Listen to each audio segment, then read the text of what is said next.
Alright, it's me again. Hey, I'm backed up to the dock. There's a Millis truck coming in. Let's see what truck that is. 2052. I don't know him. Another brand new trailer though. That is 14007, so it's about a year old. Alright, anyway, I'm backed into the dock. You can see I'm here at an angle. You can see what I'm backed up to right here. This is the stuff that I picked up the last time I was here. This is what I hauled out of here the last time. That stuff right there. Nasty, stinking stuff. Anyway, I'm backed up to the dock. I got it the first shot. Let me see. See back there. Catching the mirror. You can see in the mirror right there. See how I'm at an angle to the truck next to me. Alright. Anyway, the first time that I came here, I had hell getting into this dock. I mean, I bet I backed into it 15 times, you know, and couldn't get it straight. And finally, one of the dock workers took pity on the stupid truck driver, and he came out and he told me, he said, man, as long as you're trying to back it up like that, you're never going to do it. You know, he's like, you know, the way this dock is set up, you have to pull up. And he showed me this right here in case another Millis driver comes here.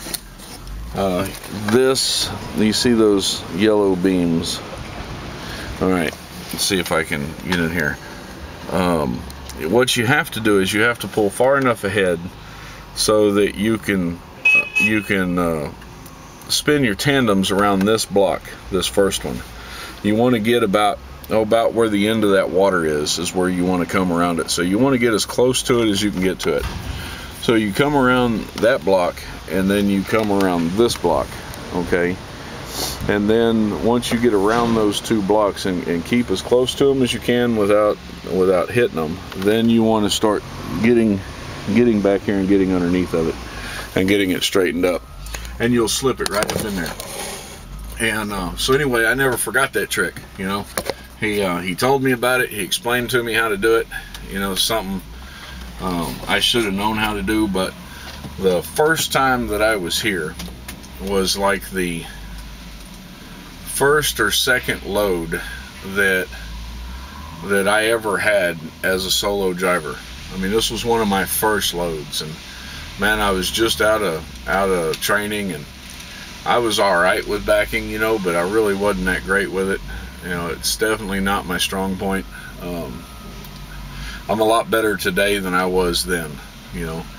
So I had some issues with it, you know, and I came here this time, and I mean, I slipped right up in there.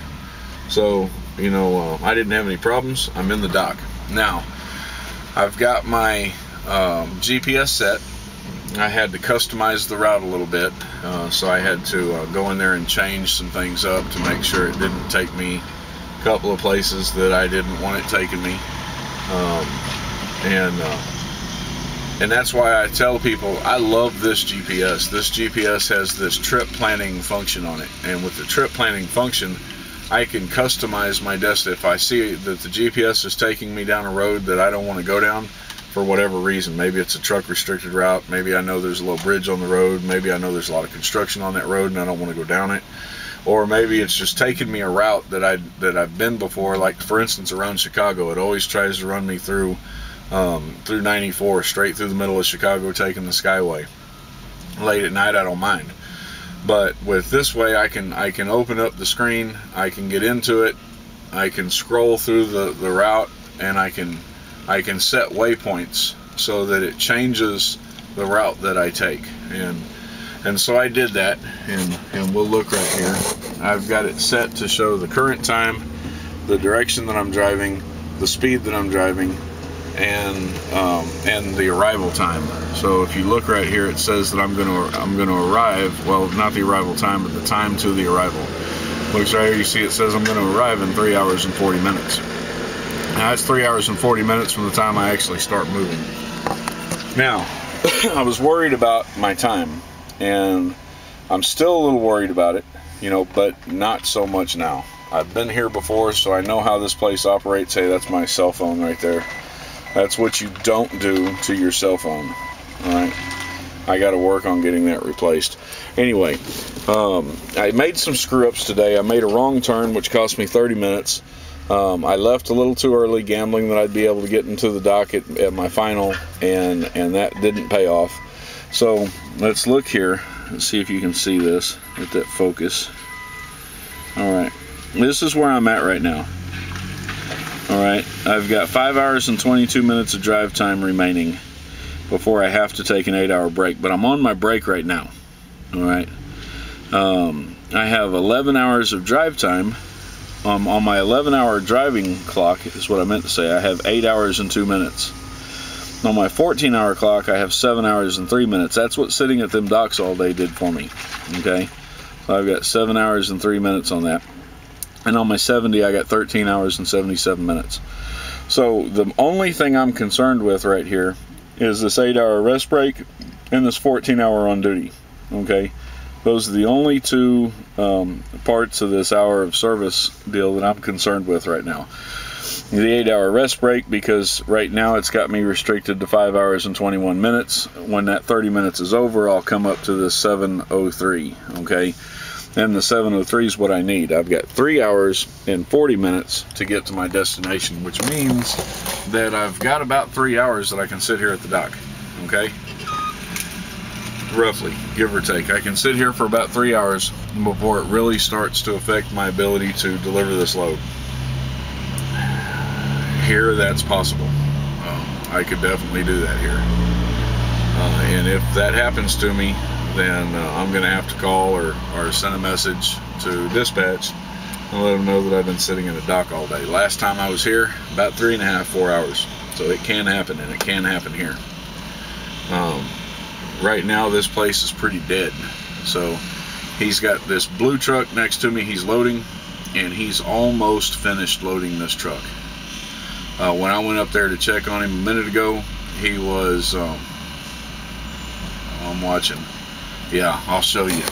He was about 3/4 of the way. Now look in that rear view mirror, and you see what he's doing. All right, he is so close to loading that truck that he can't even get anything else in there. He's stuffing it. See, he's stuffing that stuff in there.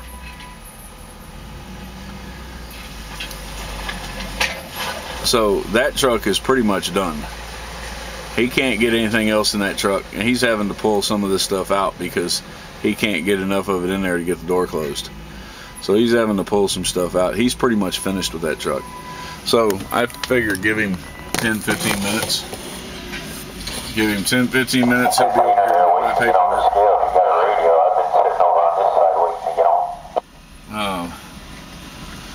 You know, he'll be done here in just a minute, and then it'll probably take him about 10 minutes after that to come get my stuff and start on me. Hopefully he doesn't waste a whole lot of time. I can get out of here, get on the road. So that's my update. I'll try to string all these together, but man, I'm gonna warn you, this is gonna make a long ass video. Maybe I should have warned you that in the beginning instead of at the end when you slogged your way through it all. Anyway, if you're still here with me, then you must like what I'm saying or what I'm doing. All right, much love to y'all. Peace out.